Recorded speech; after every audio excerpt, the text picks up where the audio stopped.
Obrigado, Senhor, por este santo privilégio que uma vez mais na Tua graça Tu nos concedes de aqui estarmos reunidos em Teu nome. Senhor, é tão bom virmos à parte para comungarmos uns com os outros, mas acima de tudo, contigo através da Tua palavra. Mais uma vez te suplicamos, Senhor, a orientação e a condução do Teu santo e bom Espírito e que ao lermos, Senhor, aquilo que esse mesmo Espírito revelou através dos Teus profetas, nós possamos, Senhor, compreender a mensagem que Tu desejas que nós compreendamos.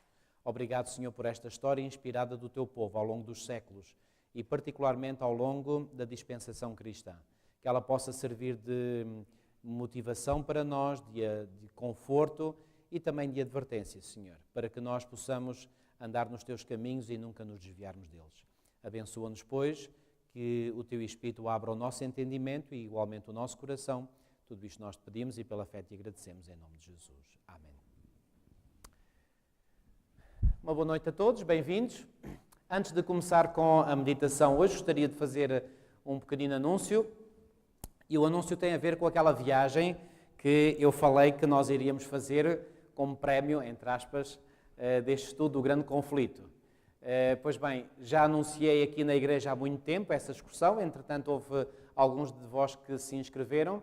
As inscrições, entretanto, fecharam porque eu inicialmente pensei num autocarro de 67 lugares, o número de inscritos ultrapassou, depois num de 83, que é a lotação máxima, e vendo que muitas tinham ficado fora, portanto, optei e, portanto, já vou num segundo autocarro, portanto, 2 autocarros de 55 lugares, e deixem-me dizer que do segundo autocarro já só há 5 lugares.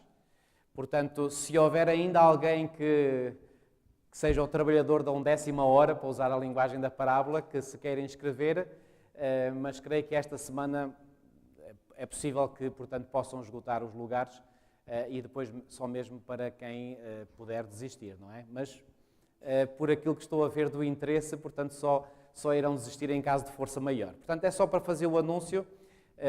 Da outra vez ouvi dizer, portanto, que houve pessoas que ficaram sem poder inscrever-se. Pois bem, se alguém ficou de fora e quer inscrever-se, portanto, é só para avisar que ainda tenho 5 lugares à disposição.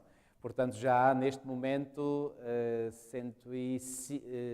105 pessoas inscritas, portanto, são 110 o número total. Muito bem.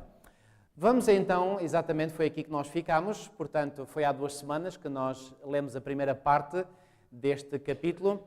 E agora, na continuidade, não se esqueçam onde é que nós estamos situados no tempo. Estamos, portanto, no período que precede 1844, está bem?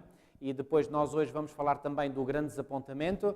E vou-vos dizer uma coisa, isto que nós iremos ler a seguir é tão importante porque eu compreendo que aquilo que iremos ler a seguir e que retrata aquilo que aconteceu, portanto, no verão e outono de 1844, é uma amostra daquilo que irá acontecer com o povo de Deus durante o alto clamor. Eu depois vou enfatizar esse aspecto e, portanto, acredito que nós, como igreja, iremos viver esses momentos. Na parábola de Mateus 25, o tempo de espera e de sono é seguido pela vinda do noivo. Isto estava de acordo com os argumentos que acabavam de ser apresentados, tanto da profecia como dos símbolos. Produziram uma profunda convicção quanto à sua veracidade, e o clamor da meia-noite foi proclamado por milhares de crentes. Semelhante à onda da maré, o movimento alastrou-se pelo país. Estamos a falar dos Estados Unidos da América, obviamente. Foi de cidade em cidade, de aldeia em aldeia, mas também já tínhamos visto que não foi só nos Estados Unidos que a mensagem adventista foi pregada. Lembram-se daquele senhor de origem judaica, José Wolff, que percorreu todo o mundo, mas obviamente, e já dissemos isto, o país que recebeu a maior influência na pregação desta mensagem foram os Estados Unidos da América. Portanto, foi de cidade em cidade, de aldeia em aldeia, para os lugares distantes, no interior, até que o expectante povo de Deus ficou completamente desperto. Perante essa proclamação, o fanatismo desapareceu como a geada matutina perante o nascer do sol. Ou seja, foi um movimento realmente com um grande impacto. E mais à frente, Ellen White até vai dizer algo muito interessante, que diz que não houve movimento semelhante, tão forte, em fervor religioso, desde os dias dos apóstolos até este momento. Os crentes viram as suas dúvidas e perplexidades removidas e a esperança e a coragem animarem o seu coração. A obra estava livre dos exageros que sempre se manifestam quando há arrebatamento humano, sem a influência moderadora de 2 coisas muito importantes, o que é? Uma é a palavra e outra é o Espírito de Deus. Assemelhava-se no caráter aos períodos de humilhação e regresso ao Senhor que entre o antigo Israel se seguiam a mensagens de advertência por parte dos seus servos. Teve as características que distinguem a obra de Deus em todas as épocas. Houve pouca alegria arrebatadora, é verdade, mas olhem o que é que houve em lugar disso. Um exame de coração mais profundo, confissão de pecados e abandono do mundo. A preparação para encontrar o Senhor era a grave preocupação do espírito angustiado. Havia perseverante oração e consagração a Deus sem reservas. E eu acredito que é exatamente isto que vai acontecer com o povo de Deus durante o alto clamor. Ou talvez até antes, para alguns. Dizia Miller ao descrever aquela obra: não existe nenhuma grande expressão de alegria. Esta está, por assim dizer, reservada para quando? Para uma ocasião futura, em que todo o céu e a terra se regozijarão juntamente com a indescritível alegria cheia de glória. Não há aclamações. Estas também estão reservadas para as aclamações do céu. Por outras palavras, era um movimento em que o fervor religioso era muito profundo, muito intenso, mas não havia folguedos, alegrias. Não. As pessoas viviam momentos de reserva porque faziam uma busca intensa, sincera do seu próprio coração e, portanto, estavam contritas diante de Deus. Não havia lugar para alegrias. As alegrias, como dizia Miller, portanto, estavam reservadas para o céu. Os cantores estão em silêncio, esperam para se unir às hostes angélicas, o coro celestial. Não há divergência de sentimentos, todos são de um mesmo coração e espírito. Reparem, todos são de um mesmo coração e espírito. Isto faz lembrar o espírito da igreja primitiva, logo após o dia de Pentecostes. Era assim que a igreja estava. E é assim, mais uma vez, que eu acredito que a igreja estará durante o tempo do alto clamor. Outro participante do movimento testemunhou, produziu por toda a parte o mais profundo, cá está, exame de coração e humilhação da alma perante o Deus dos céus. Resultou no desapego das coisas deste mundo, afastamento de controvérsias e animosidades, confissão de faltas, em contrição perante Deus e súplicas de coração arrependido e quebrantado para que o Senhor lhes perdoasse e os aceitasse. Reparem, foi sem dúvida um movimento lindo, um movimento onde o Espírito de Deus verdadeiramente se manifestou. Causou uma humilhação pessoal e contrição da alma como nunca tínhamos testemunhado. Tal como Deus tinha ordenado por meio de Joel, para quando o grande dia do Senhor estivesse próximo, produziu o rasgar de corações e não do vestuário, a conversão ao Senhor com jejum, choro e lamentos.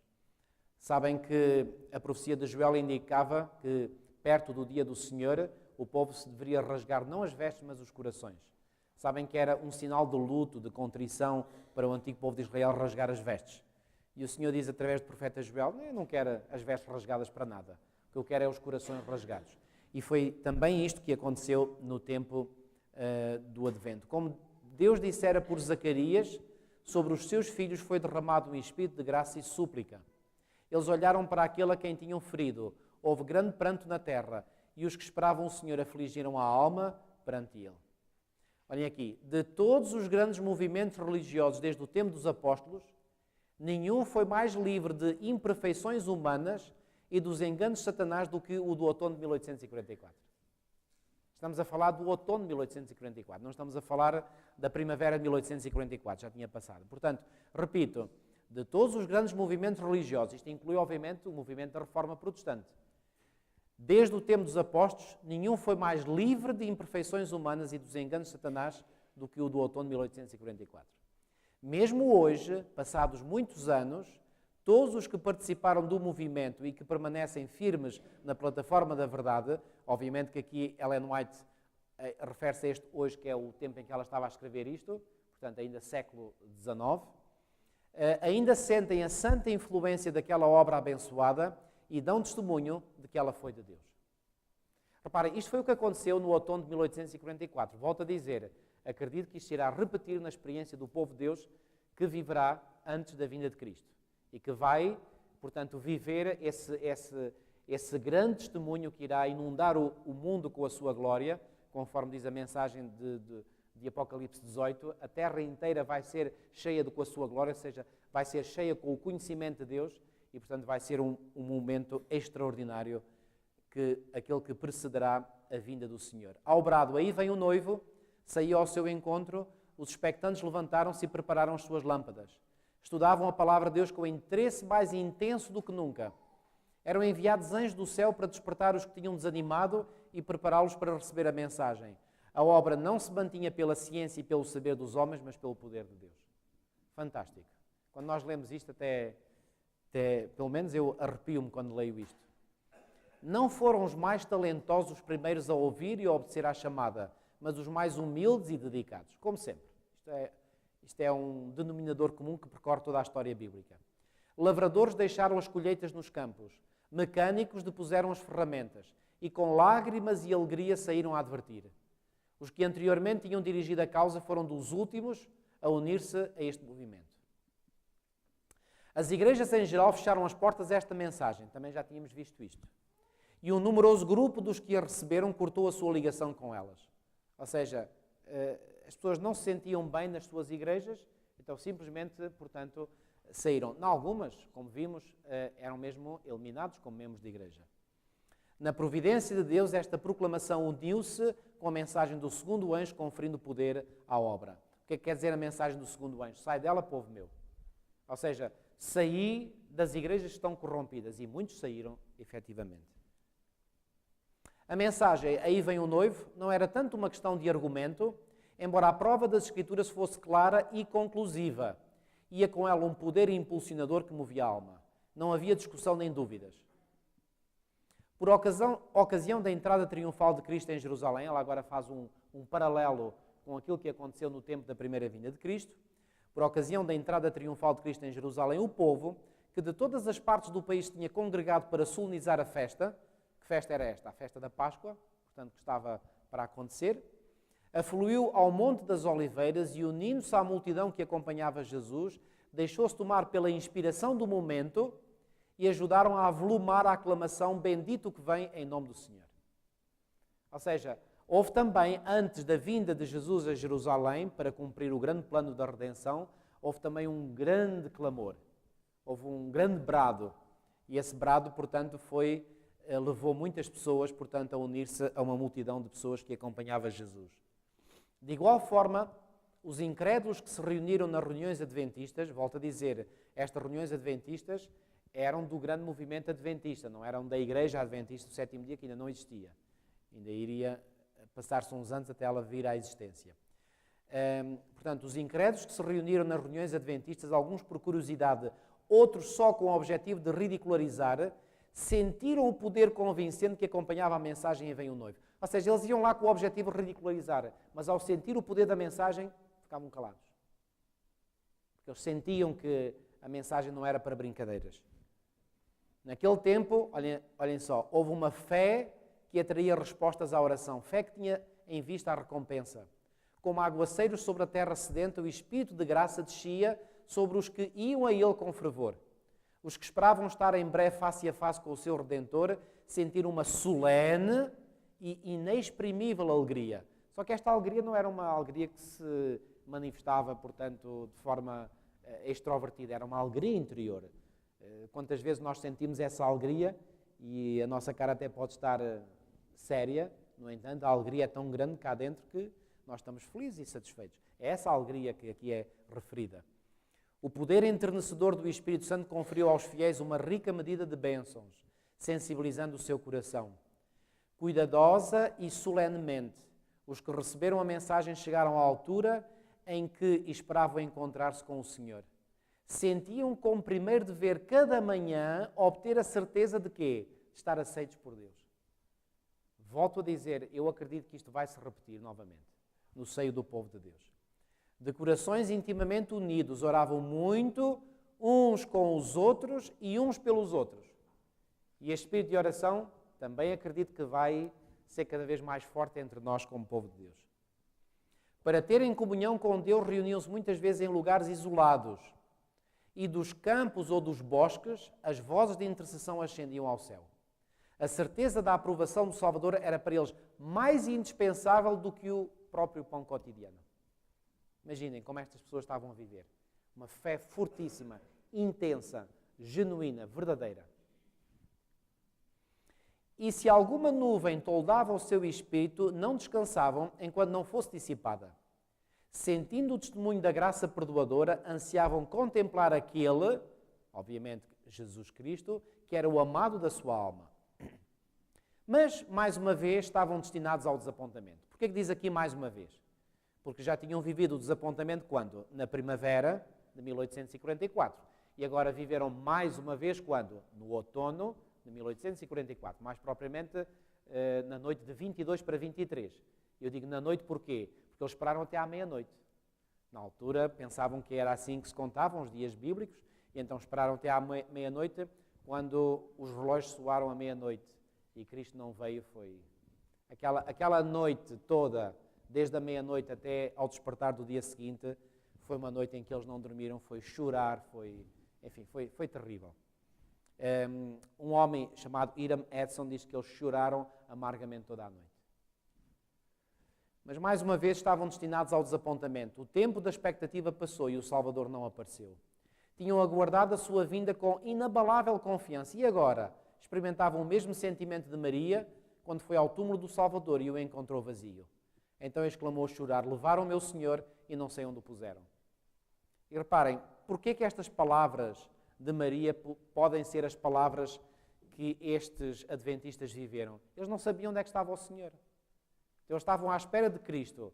Cristo não apareceu. É como se eles estivessem a dizer: mas onde é que está o Senhor? Onde é que Ele está? Não sabiam onde é que Ele estava. Um sentimento de terror e o receio de que a mensagem pudesse ser verdadeira servira durante algum tempo de restrição ao mundo incrédulo. Ou seja, aqueles que eram incrédulos, não foi logo que começaram a ridicularizar os adventistas que tinham passado pelo desapontamento. Eles estavam receosos mesmo, ou seja, imagine até que ponto o temor de Deus tinha também descido sobre os incrédulos. Mas olhem aqui, com o passar do tempo, esse sentimento não desapareceu imediatamente. Ao princípio, não ousaram manifestar alegria diante dos que ficaram decepcionados. E não ousavam porquê? Porque eles pensavam: bom, isto ainda pode ser que ele venha, é melhor ficar quietinho, caladinho. Ou seja, estavam com receio. Mas, como não viesse nenhum sinal da ira de Deus, perderam os receios e retomaram a censura e o ridículo. Uma numerosa classe que tinha afirmado crer na próxima vinda do Senhor renunciou à fé. É interessante, amigos, e eu peço-vos para memorizarem na vossa memória esta frase aqui, numerosa classe. Sabem porquê? Porque esta mesma frase, mas com as palavras invertidas, o que vai dar o mesmo. Aqui pode-se dizer que se emprega a propriedade comutativa. Portanto, esta mesma frase, classe numerosa, é a mesma frase que Ellen White, uns capítulos mais à frente, nós iremos ler, depois eu vou chamar a vossa atenção nessa altura, diz que acontecerá no tempo do fim, quando vier a grande prova que será trazida pelo decreto dominical. Uma classe numerosa abandonará a fé. Foi o que aconteceu aqui. E atenção, aqueles que abandonarão a fé serão aqueles que hoje estão no nosso meio, mas que não têm uma fé firme. E quando vier a grande prova, não têm fé suficiente para aguentar a prova e vão-se embora. Serão uma classe numerosa. Ou seja, o que é que eu estou com isto a enfatizar? Aquilo que vai acontecer na experiência do tempo do fim será uma repetição, mas agora à escala maior, daquilo que aconteceu aqui. Portanto, aqui nós já temos um vislumbre, através de uma pequena amostra, digamos assim, do que vai acontecer à Igreja, precisamente antes da vinda de Cristo. Porque agora vai ser mesmo a vinda de Cristo. Agora não há motivo para dúvidas. Alguns que se sentiam muito confiantes ficaram tão profundamente feridos no seu orgulho que pareciam estar a fugir do mundo. Como outrora Jonas, queixavam-se de Deus e preferiam a morte à vida. Os que tinham baseado a sua fé nas opiniões de outrem, o que é terrível, porque a nossa fé tem que estar baseada em convicções pessoais. Eu não posso basear a minha fé na fé do outro, nem que seja a minha mulher ou a mulher ao marido. Não podemos, cada um de nós tem que ter a sua própria fé. Os que tinham baseado a sua fé nas opiniões de outrem e não na palavra de Deus, estavam agora mais uma vez prontos para mudar de ideias. Como é que Paulo descreveu estas pessoas que mudam de ideias facilmente? Compara-os a ondas do mar, que se deixam levar para aqui, deixam levar para ali. Não tem firmeza.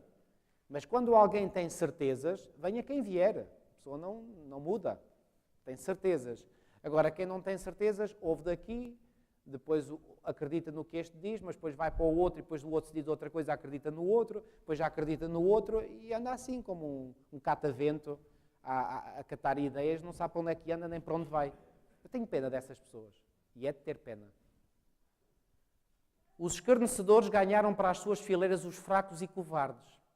E todos estes se uniram para declarar que já não havia mais motivos para medos ou expectativas. O tempo tinha passado, o Senhor não viera e o mundo poderia permanecer o mesmo durante milhares de anos. Isto vai continuar durante milhares de anos. Aliás, que é essa a convicção até de muitos professos cristãos hoje em dia. Quando eu falo nesses professos cristãos, estou a falar de pessoas de outras denominações. Os crentes fervorosos e sinceros tinham abandonado tudo por Cristo, desfrutando da sua presença como nunca antes. Esta sua presença no sentido espiritual, claro. Conforme acreditavam, tinham dado o último aviso ao mundo. Olhem, aqui, conforme acreditavam, tinham dado o último aviso ao mundo. Então não vem aqui uma clara amostra daquilo que acontecerá com a igreja no tempo do fim. O alto clamor, esse sim, o alto clamor que está ainda no futuro, esse sim será o último aviso ao dar ao mundo. Mas eles estavam convencidos, estes adventistas, que estavam a dar o último aviso. Ou seja, estavam a viver num pequeno universo aquilo que a igreja toda vai viver no tempo do fim, à escala global. E esperando serem imediatamente recebidos na companhia do Divino Mestre e dos anjos celestiais, tinham-se em grande parte retirado da companhia dos que não receberam a mensagem. Com intenso desejo tinham orado, vem Senhor Jesus e vem depressa, mas ele não tinha vindo. E agora, assumir de novo o pesado fardo dos cuidados e perplexidades da vida. Olha, deixem-me aqui enfatizar aquilo que Ellen White aqui diz. Reparem como é que ela fala dos cuidados e perplexidades da vida, que todos nós temos no nosso dia-a-dia. Olhem, os cuidados e as perplexidades da vida, Ellen White diz muito bem, é um pesado fardo. Todos nós sabemos isso. Sabem, conhecem aquela parábola do semeador, em que Jesus contou que um semeador saiu a semear e lançou a semente, uma semente caiu à beira do caminho, outra caiu entre os espinhos, outra caiu entre as rochas e outra caiu em bom terreno. Sabem que há lá um terreno, que é o terreno que caiu entre os espinhos, é aqueles que se deixam levar pelos cuidados da vida. Às vezes esses cuidados da vida, conforme diz aqui, os cuidados e perplexidade da vida, são um fardo tão pesado que muitas vezes as pessoas se deixam enredar tanto com os cuidados e perplexidades da vida cotidiana que acabam por não dar importância às coisas mais essenciais. E todos nós hoje, irmãos, corremos esse risco. E agora, assumir de novo o pesado fardo dos cuidados e perplexidades da vida, suportar as acusações e troças de um mundo escarnecedor, era uma terrível prova de fé e paciência. Será que todos iriam suportar isto? Não. Só aqueles que estavam verdadeiramente fundamentados na palavra de Deus.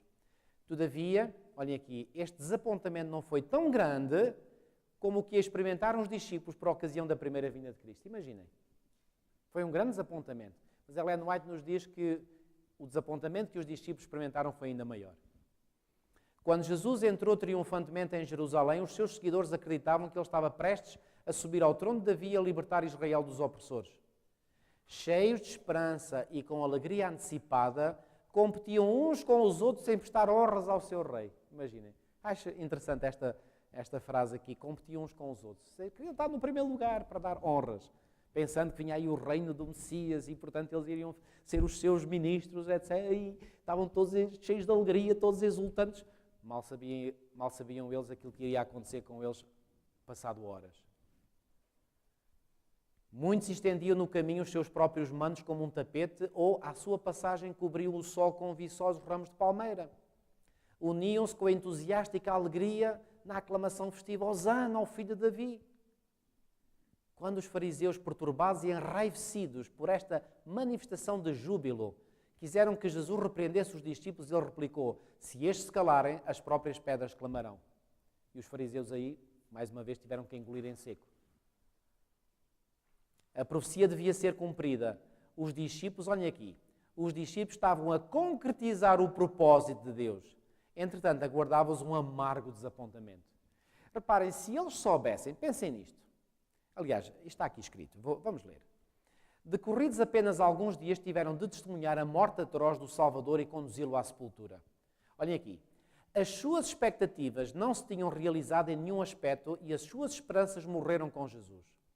Não puderam, antes do Senhor triunfar do túmulo, perceber que tudo tinha sido perdido na profecia e que convinha que o Cristo padecesse e ressuscitasse dos mortos. Eles não tinham percebido isto. Mas, olha aqui o que Ellen White chega a dizer. Ainda mais à frente. Não, é aqui, sim. 500 anos antes, o Senhor declarara pelo profeta Zacarias: alegra-te muito, ó filha de Sião, exulta, ó filha de Jerusalém. E foi exatamente isto que aconteceu. Ou seja, quando os discípulos estavam lá a competir uns com os outros para dar glória a Jesus, sem saber, eles estavam a cumprir com a profecia de Zacarias. Esta aqui, olha aqui, Zacarias 9:9. Vamos ler. Alegra-te muito, ó filha de Sião, exulta, ó filha de Jerusalém, eis que o teu rei virá a ti, justo e salvador, pobre e montado sobre um jumento, sobre um asninho, filho de jumenta. Cumpriu-se esta profecia. Toda a cidade, quase toda a cidade de Jerusalém estava eufórica, animada. Agora pergunto, será que eles teriam participado dessa alegria se soubessem para onde Cristo estava a dirigir? Não. Então o Senhor, até na sua misericórdia, ocultou da mente de Deus o que estava para acontecer a Jesus. E assim eles cumpriram a profecia sem saber. E olhem aqui o que está aqui escrito. Os discípulos não teriam cumprido esta profecia se compreendessem que Cristo se encaminhava para o julgamento e para a morte. Claro, se eles soubessem que Jesus estava a dirigir-se para a morte, eles não estavam tão contentes. E ao não estarem tão contentes, eles não cumpririam com a profecia. Portanto, o que é que nós vemos aqui, irmãos? Nós vemos aqui que há uma mão divina que controla os acontecimentos, apesar muitas vezes de as pessoas que cumprem esses mesmos acontecimentos nem se aperceberem que estão a ser usados por Deus para cumprir esses acontecimentos. Conseguiram captar esta lição? Ainda hoje, eu acredito, há muitas pessoas que estão a cumprir a profecia sem saber que o estão a fazer. Eu estou a falar mesmo de pessoas fora da igreja. Dirigentes políticos. Eu não vou aqui mencionar nomes, já fui criticado de mencionar nomes. Mas eu vejo que até políticos hoje, seja de que quadrante político for, às vezes, sem se aperceberem, estão a cumprir as profecias. Estão a ser usados por Deus para cumprir com a profecia. Agora reparem, de igual maneira, de quê? De igual maneira, reparem, o que é que tinha acontecido com os discípulos de Cristo? Tinham cumprido com a profecia sem saber o que viria a seguir. Olha agora, transpondo isso para os tempos de Guilherme Miller. De igual maneira, Miller e os seus companheiros cumpriram a profecia e proclamaram a mensagem. Qual mensagem? A mensagem que a inspiração tinha predito, mas não o teriam feito se quê? Se tivessem compreendido completamente as profecias que indicavam o seu desapontamento e outra mensagem a ser pregada a todas as nações antes que o Senhor viesse. Ou seja, se eles soubessem onde é que tudo iria conduzir a um grande desapontamento, vocês acham que eles andavam tão contentes a pregar? Não andavam. E assim não teriam cumprido com os planos de Deus. Então Deus, para que os seres humanos pudessem cumprir com os seus planos, ocultou-lhes o desenrolar todo da profecia e então eles acabaram por cumprir sem saber o que estava para vir depois disso. As mensagens do primeiro e do segundo anjo foram dadas no tempo devido e cumpriram a obra para que Deus as designou. Quem é que está no comando dos acontecimentos? São os homens ou é Deus? É Deus, amigos. Isto é fantástico perceber isto. Deus tem uma forma de agir, é como se ele lá do seu quartel-general, lá no santuário celestial, ele vê o que se passa nesta terra e nós às vezes andamos aqui às batatadas e para aí, corre para aqui, corre para ali, não sei quando, não sei o que mais. E muitas vezes, sem nos apercebermos, o Senhor está a dizer, muito bem, estás a cumprir o meu plano. E muitas vezes nós andamos aqui sem saber e depois apanhamos grandes decepções, mas tudo faz parte do plano de Deus. Foi o que aconteceu com os discípulos no tempo de Cristo, foi o que aconteceu com estes adventistas no século XIX. O mundo tinha estado a olhar na expectativa de que, se o tempo passasse e Cristo não aparecesse, todo o sistema do adventismo seria abandonado. Mas enquanto muitos, sob forte tentação, deixaram a fé, houve alguns que permaneceram firmes. E o adventismo não morreu. Os frutos do movimento adventista, que frutos foram esses? O espírito de humildade e exame de coração, de renúncia ao mundo e de reforma da vida, acompanharam a obra, testemunhando que esta era de Deus. Os fiéis não ousavam negar que o poder do Espírito Santo tinha acompanhado a pregação do segundo advento E não podiam descobrir nenhum erro na contagem dos períodos proféticos. Aliás, não havia erro nenhum. Estou a falar erro na contagem dos períodos proféticos. O erro foi na interpretação do que iria acontecer, mas não na contagem. Aí não havia erro nenhum. Nunca houve. Os mais hábeis dos seus oponentes não conseguiram subverter o seu sistema de interpretação profética.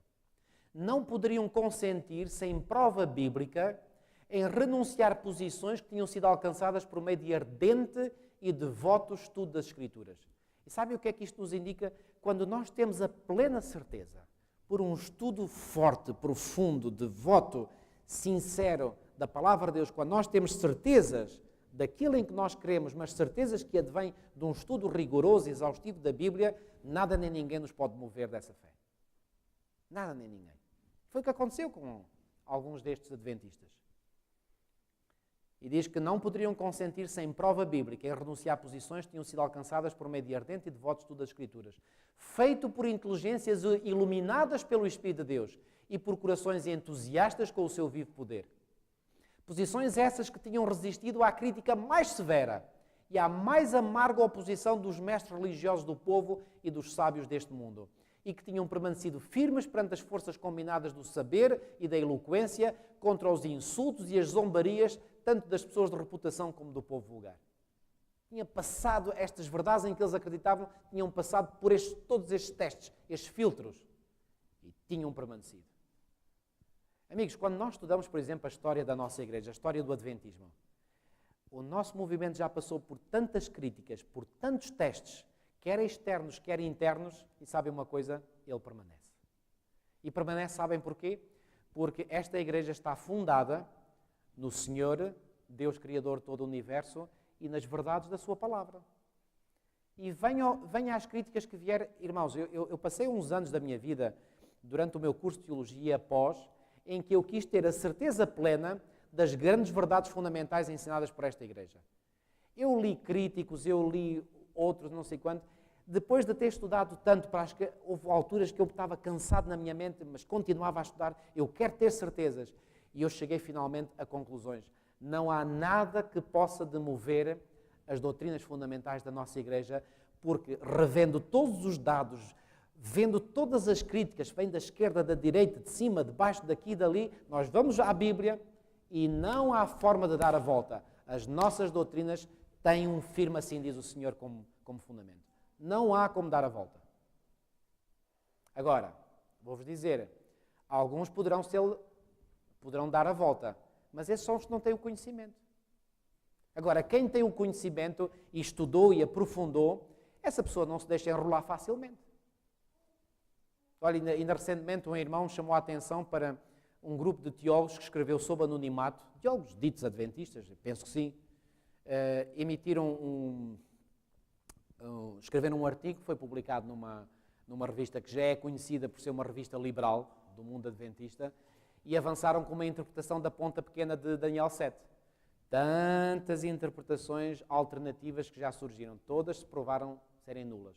E esse grupo de teólogos iluminados, entre aspas, veio agora dizer, não, a ponta pequena de Daniel 7 não é o sistema papal, é o Donald Trump. Imaginem a conclusão a que eles chegaram. Dá vontade de rir. Eu pergunto, como é que há teólogos que estudam tanto, estudam e não percebem nada? Porque se estudassem a sério, não chegavam a essas conclusões absolutamente ridículas.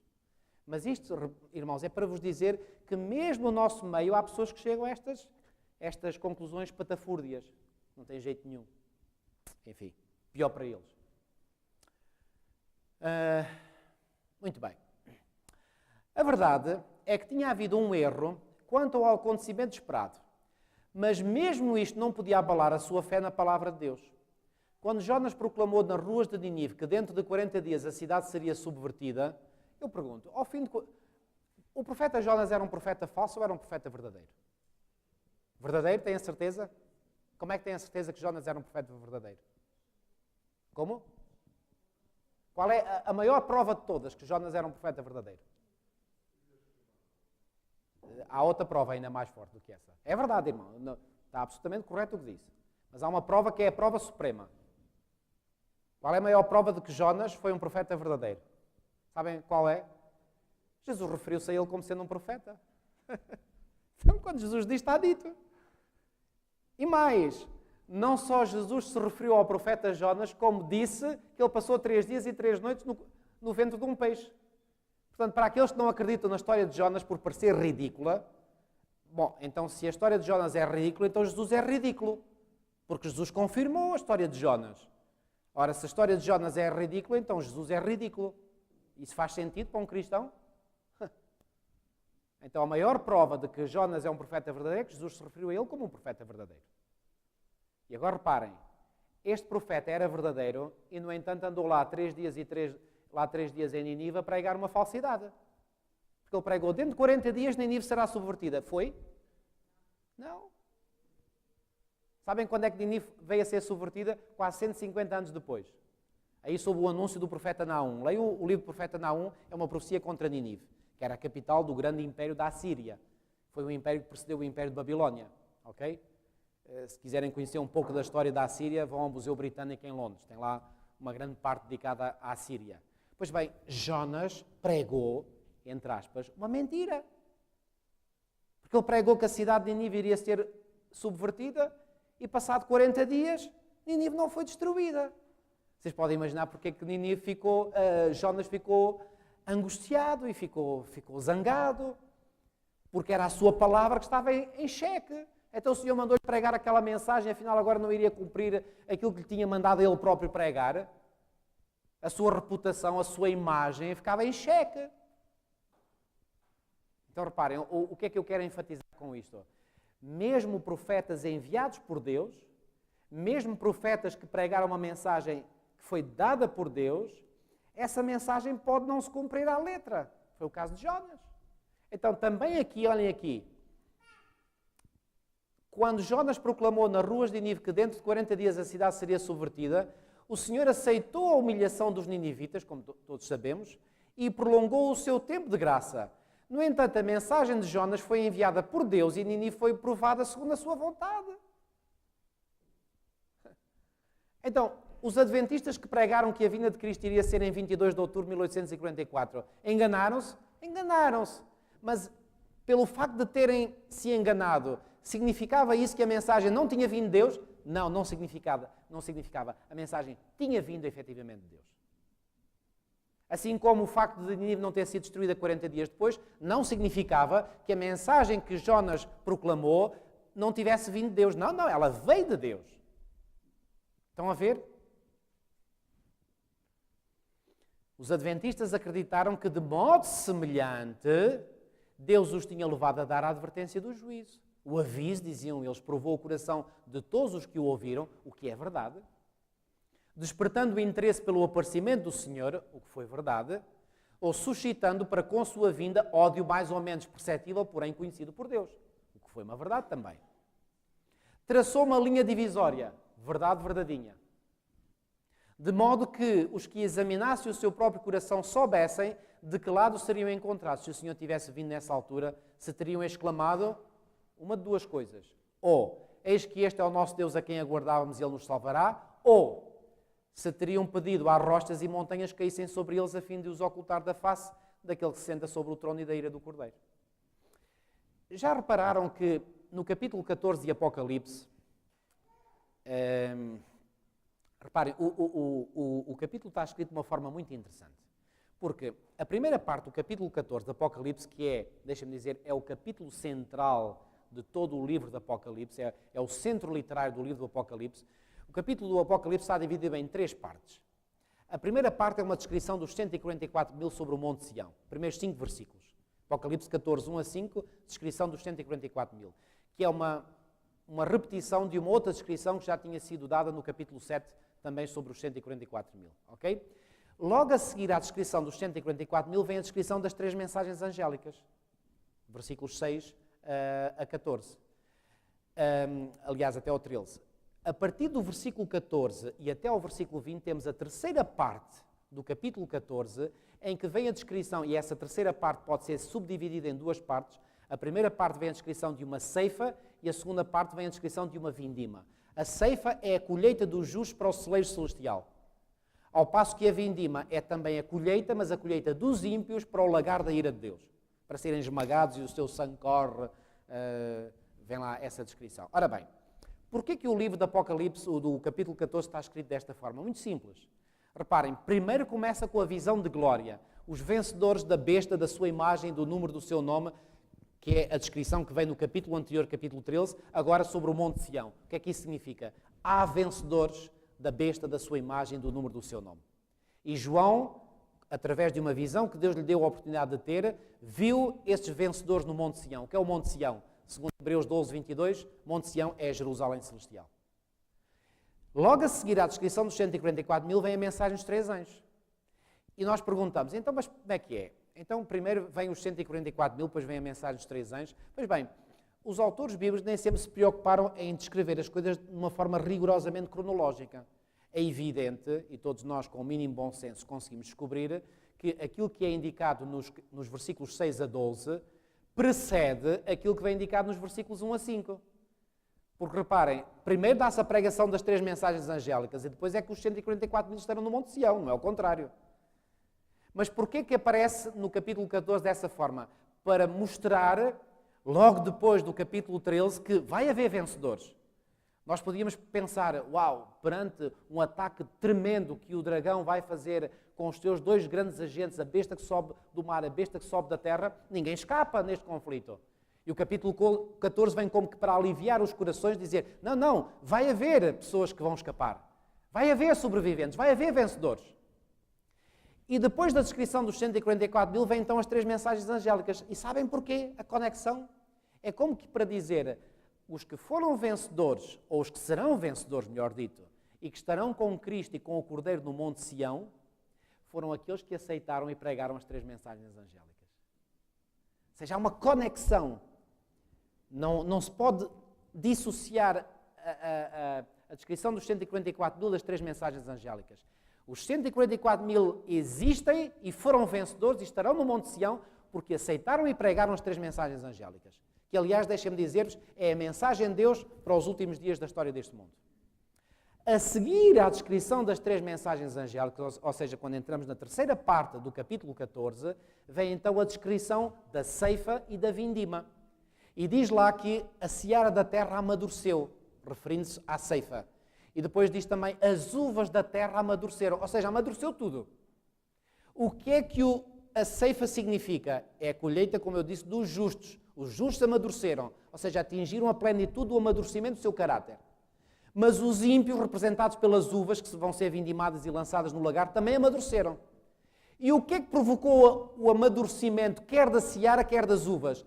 A pregação das 3 mensagens angélicas mencionadas anteriormente. Por outras palavras, é a pregação das 3 mensagens angélicas que, por um lado, amadurecerá os justos para a colheita celestial e amadurecerá os ímpios para a destruição deles. Então a mensagem dos 3 anjos não é uma mensagem que unifica o mundo, é uma mensagem que divide o mundo em 2 grupos. Não em 3 nem em 4, em 2 grupos. Então, amigos, eu tenho muito medo daquelas mensagens unificadoras que querem juntar toda a gente, um tipo de mensagem ecuménica que junta todos. Não. A Bíblia não apresenta mensagens dessas. A Bíblia apresenta mensagens que dividem. A Bíblia apresenta mensagens que fazem uma triagem, fazem uma separação das águas. E todos amadurecem, mas uns amadurecem para o celeiro celestial, ao passo que outros amadurecem para a perdição eterna. É isso que a palavra de Deus faz. E quando nós lemos, por exemplo, aquele texto que foi uma profecia daquele velhinho Simeão que estava lá no templo em Jerusalém e que o Senhor indicou que ele deveria ir até ao templo, ele fez uma profecia sobre Jesus e ele disse que Jesus iria ser motivo de quê? Dissensão. E que iria ser levantamento para uns e ruína para outros. Porquê? Reparem, aquilo que as 3 mensagens angélicas fazem no tempo do fim é exatamente o que Jesus fez no seu ministério terreno. Separação das águas. Ou seja, o que é que as 3 mensagens angélicas vão fazer? Vão mostrar quem é quem.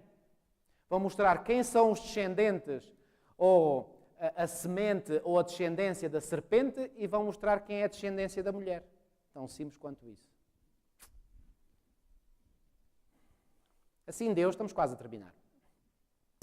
Assim Deus, como queremos, experimentou o seu povo, pôs à prova a sua fé e viu se na hora da angústia recuaria da posição em que decidira colocá-lo e se abandonaria este mundo depositando implícita confiança na palavra de Deus. O sentir dos que ainda acreditavam que Deus os tinha guiado na sua experiência exprime-se nestas palavras de Guilherme Miller. Olhem para estas palavras deste homem cheio de fé. Olhem aqui. Se eu tivesse de viver de novo a minha vida, com a mesma evidência que tive, então, de ser sincero para com Deus e o homem, teria de agir como agi. O que é que Guilherme Miller está a dizer? Eu não mudaria nada. Eu teria agido como agi. Porque eu agi segundo as evidências que tive e essas evidências são inegáveis. Isto é quando alguém tem uma fé que não se deixa levar por conversas. Espero ter limpo as minhas vestes do sangue das almas, continuou Miller a dizer. Sinto que, tanto quanto estava no meu poder, me livrei de toda a culpa da sua condenação. Oxalá cada um de nós possa ter a consciência tranquila também quanto a este aspecto. Embora tenha sido 2 vezes desapontado, escreveu este homem de Deus, ainda não estou abatido nem desanimado. Imaginem. Isto é que é ter fé. A minha esperança na vinda de Cristo é tão firme como sempre. Reparem, não foi nada abalada a fé de Miller. Fiz apenas aquilo que depois de anos de solene consideração compreendi ser meu dever sagrado fazer. Ele não compreendia certas coisas, é verdade. Mas havia uma coisa que ele sabia, a vinda de Cristo é certa. E amigos, nós podemos às vezes também não compreender porque é que o mundo está como está, etc, etc. Uma coisa é certa, amigos, este mundo dirige inexoravelmente para o tempo da segunda vinda de Cristo. Isso é ponto final, parágrafo, não há discussão possível sobre o assunto. Se errei, prossegue ele ainda, foi do lado da caridade, do amor para com os meus semelhantes e da convicção do dever para com Deus. Uma coisa sei, não preguei nada em que não cresce. E Deus esteve comigo. O seu poder manifestou-se na obra e houve muito benefício. Isto ele sabia. Aquilo que eu preguei com convicção. E eu sei que Deus esteve comigo. Amigos, eu até me arrepia de ouvir palavras destas, deste homem falar desta forma. Deus esteve comigo e não preguei nada em que não cresça.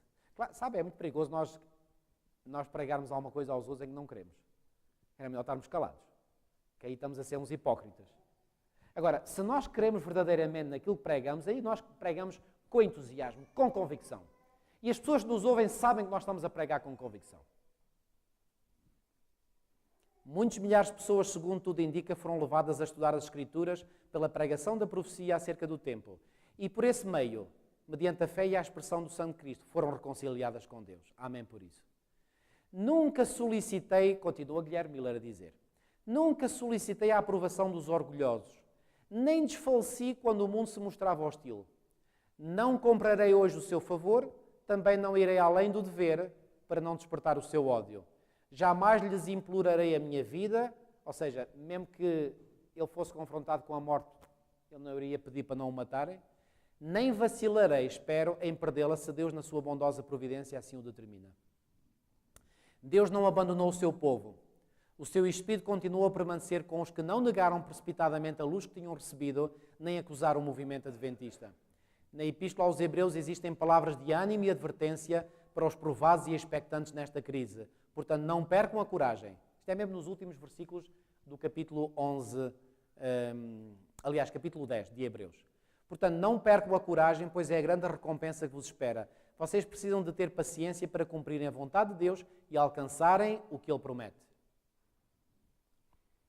Diz a Escritura, já falta muito pouco para chegar àquele que há de vir. Exato, é Hebreus 10, 35 a 39. Não se demorará. O que for justo diante de mim viverá como? Pela fé. Mas aquele que voltar atrás não será do meu agrado. E agora Paulo termina dizendo, nós não somos desses que voltam atrás e se perdem. Pelo contrário, somos dos que continuam firmes na fé, que nos levará à salvação. Então os adventistas que tinham tido confiança na palavra de Deus, o Senhor os conduziu a este texto, eles leram este texto e eles disseram, não, nós não podemos voltar atrás. Nós vamos continuar. Vamos continuar com a nossa fé de que Jesus, se há algum problema, o problema está em nós não compreendemos bem, mas em Deus e na sua palavra é que não estão, de certeza. Esta é a atitude correta. Esta é a abordagem que nós devemos fazer sempre às Escrituras. Se há alguma coisa que não corre bem, irmãos, o problema não está, nem nunca esteve na Bíblia. O problema está em nós. Podemos interpretar mal. Na Bíblia não está. Esta é a atitude corretíssima.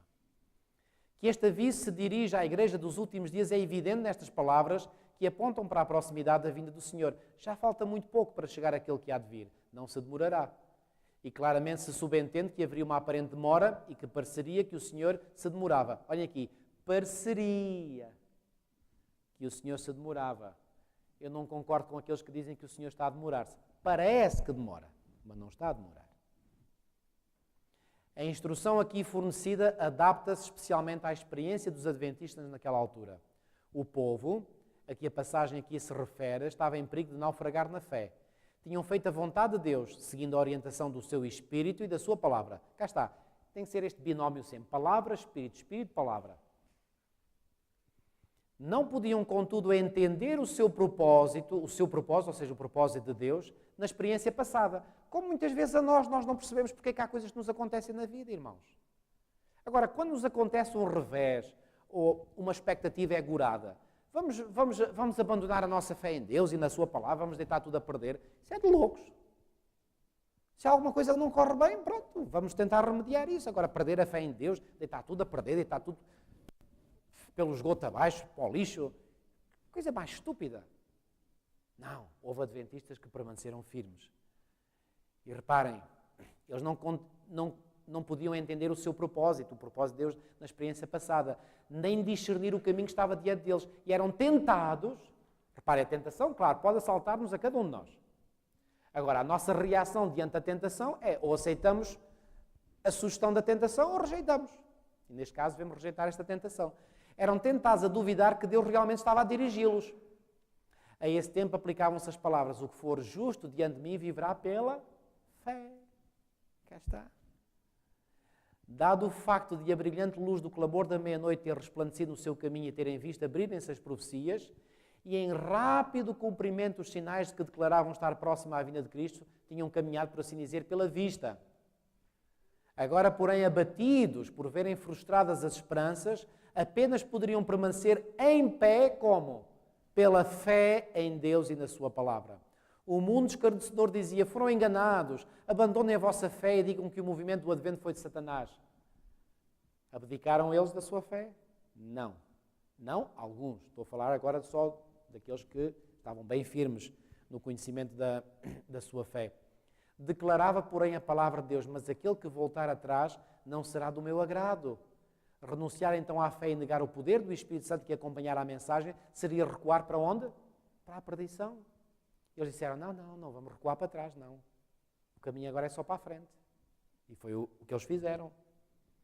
Eram incentivados à firmeza pelas palavras de Paulo. Portanto, não percam a coragem. Vocês precisam de ter paciência. Já falta muito pouco para chegar àquele que há de vir. Não se demorará.